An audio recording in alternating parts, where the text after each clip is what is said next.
Hey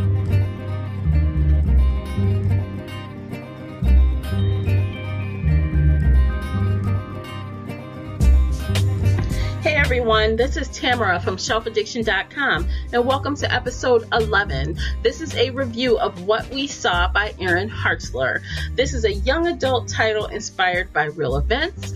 I recently wrote a review on this on my book blog, shelfaddiction.com, and my book club actually recently talked about this book about 2 weeks ago.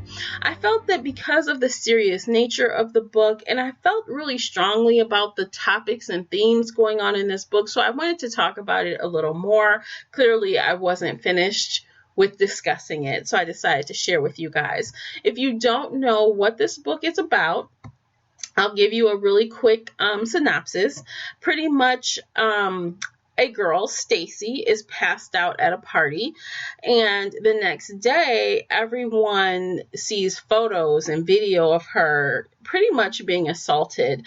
And of course, Kate, our protagonist, she's trying to piece together what happened at that party. The who's, the whys, and all of that. Ben, who is someone that she was friends with early on, when they were kids, she's now kind of dating him. And it should be mentioned that Ben is on the basketball team. And in this small town, the basketball team is everything. These boys are pretty much allowed to do what they want, say what they want. Everyone bows down to the basketball team, and it's just that kind of group think environment. Now, this story deals with a lot of serious things, from how silence of a situation has long-term effects, and it has to deal with consent. It has to deal with just kind of speaking what you've seen, and supporting other people. And even, speaking up when you see something wrong going on, rape and groupthink mentality, cyberbullying, all these things are themes going on in this book. And, I think that recent stories that have come out in the news, like recently in the last month or so, really kind of, you can draw lines between this book and that case. And I'm talking about the Stanford rape case. And I think you guys all know about that. It's kind of been making the rounds. CNN has done a lot of coverage on it. It is the case where a young man, Brock Turner, was convicted in March of assault with intent to commit rape of an intoxicated or unconscious person, penetration of an intoxicated person, and penetration of an unconscious person. This guy was sentenced to like 6 months. It was something really ridiculous. And, everyone is outraged, and the judge, people are, really criticizing him, and they're talking about recalling him and all sorts of things. And this book really touches on a lot of this stuff. I mean, if you start to look a little bit into this case, this guy, he, I guess, tried to hit on the victim's sister, and I guess he tried to kiss her, and some other things happened at a party. And after he got shot down by the sister a couple times, he decides to go after the victim while she's in an inebriated state. It's really disgusting.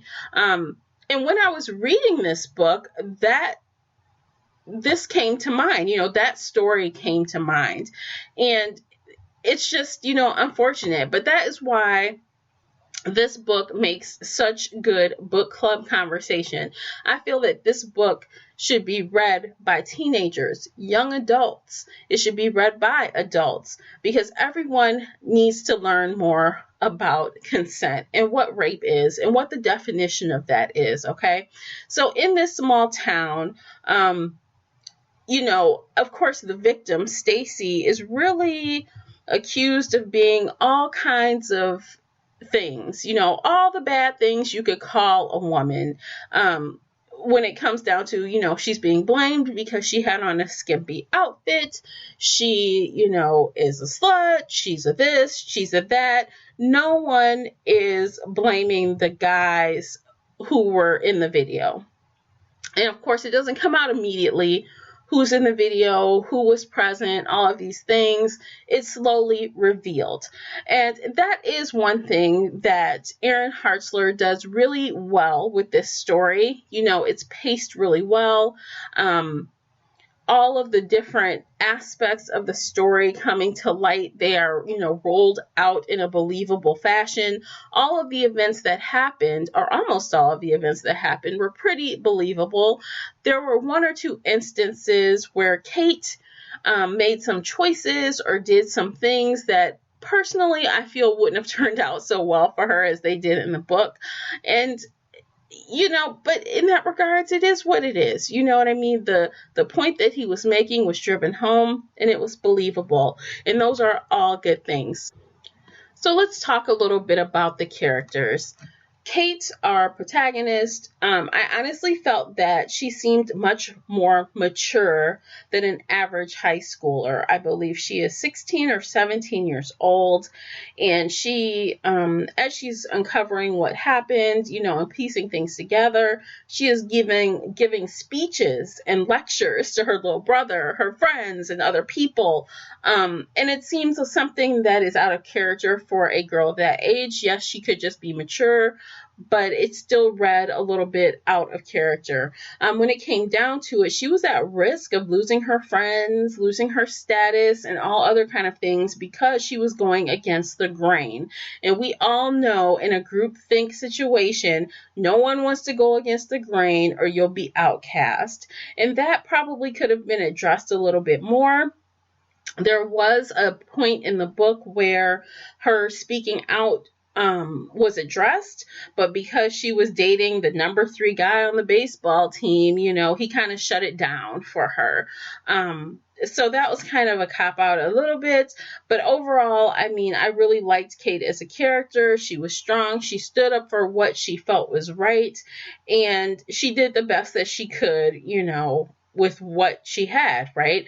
There was some point in the book where she started to question.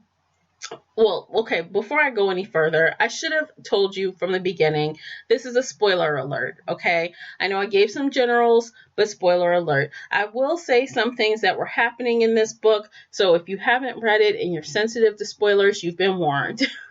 So anyway, as I was saying, there are points in this book where she starts to suspect that her boyfriend, Ben, isn't being honest with her. He's not, he starts to show, his characteristics are starting to show as someone that's kind of short-tempered. He, deals with his mother dreadfully. He talks to her in a way that no child should talk to their mother, even if they're having problems with, their parent. He even has this episode where he kind of feels like he's not listening to her. And it almost seems like he could have a little bit of that entitlement as far as sex and stuff going on. So he is not perfect by any means, but you do feel that, at least he's, I guess, trying to be a good guy. On the surface, he seems like a good guy, but is he? That's the question. Is he a good guy? And as with all, YA stories, of course, there's teenage angst going on. Ben and Kate are growing closer. They're falling in love. She's trying to decide if she wants to give her virginity to him, and all these other things are going on, which kind of muddy the waters for Kate a little bit. But she deals with them in an adult way. She's very mature, as I said earlier, and it makes those young teenage angsty moments bearable. Not to say that I hate teenage angst. That's not what I'm saying at all, because a lot of the time, it's just a product of young adult, right? So I do feel that the book was realistic and honest, and it was, the story that no one wants to talk about, essentially. I've already pointed out that it's about, rape and consent, and drugs and alcohol and all of these things. It was, I think relatable for a lot of teens. Now, I'm not going to tell how old I was, but when I was in high school, I remember a lot of the football players, kind of getting away with murder. And I remember actually in college, the football players getting away with a lot of things that they probably shouldn't have. But it makes you ask yourself that question, what would you do? If you saw something that was clearly wrong at that age in high school or college, what would you do? How far would you go? Would you stand up right then and there and stop it? Would you? I mean, it's easy to say, yes, you would. And I'd like to think that I would, despite what happens to me later. But that's a real question that needs to be, mulled over. And that was one of the things that the book club really talked about. And so this, all these different subjects are great for conversation. It's great for a parent and a child or a high schooler or whatever. It's a great conversation piece, period. Now, as far as like ease of reading and things like that, I kind of mentioned earlier that the plot was really smooth and timely, which is true. So I think it was an easy read. It was a quick read. It really kept you wanting to know what was going to happen next. And I think that Kate's little, love story with Ben was kind of something that kind of eased, helped a little sugar with the medicine, right? So it kind of eased up a little bit of the messages and made it not so abrasive. The story, it was really great. And I was glad that I read it. I'm glad that we discussed it. It really opened up ways for people to think about things that they should talk about with their children, girls and boys. And,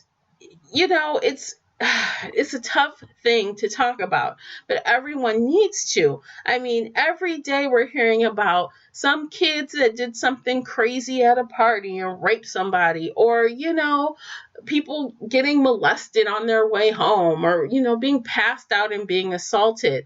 All those things, they happen every day.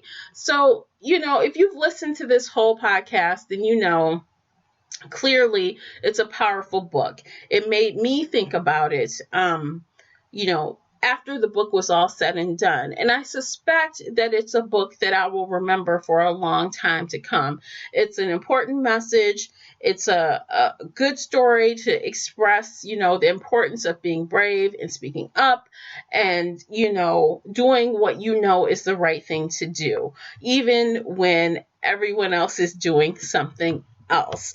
So with all of that said, I rated What We Saw 4 out of 5 bookmarks. I recommend it for book clubs and teens and high schoolers and young adults. It's really a good read all around. Now, I will mention that I know this is based off of real events. I don't know what events those are, but in my personal opinion, if you read, let's see, it was called Luckiest Girl Alive by Jessica Knoll. That was another one that really hit home for me last year. If you read that, I think you will be able to draw some lines from this book to that book as far as subject matter and dealing with hard topics and, consent and rape and, just dealing with all of that stuff. I mean, that is in that book as well, but that had a much more dramatic into the situation. And it makes you, say, wow, what if, like, for example, what if the character Stacy went through all that and instead of going to the police, she came to school with a gun? That could have totally happened, and that draws some parallels to Luckiest Girl Alive. So spoiler alert there, sorry. But I also kind of drew some lines to the anthology style TV show American Crime on ABC. I don't know if you watch that, but if you do, it's a very serious show. The last season was about a boy who got assaulted at a party and, how the fallout of that went. It was a boy who got assaulted. So some people in this small town couldn't understand how a boy could get assaulted. And there were all other kind of problems. But at the root of it, it's the same. It's consent, people, consent.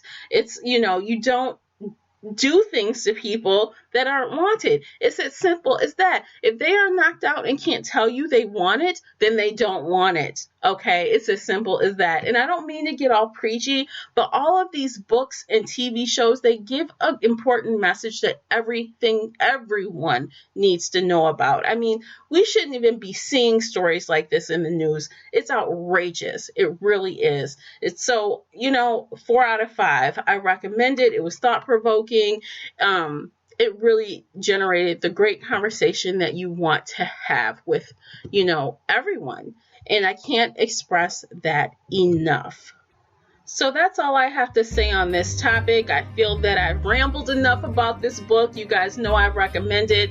So thank you so much for listening. And before you go, please hit that follow button on Spreaker, the only place where you can listen live, or subscribe and listen later on iTunes or Google Play Music. Thanks again. And until next time, happy reading. Bye, guys.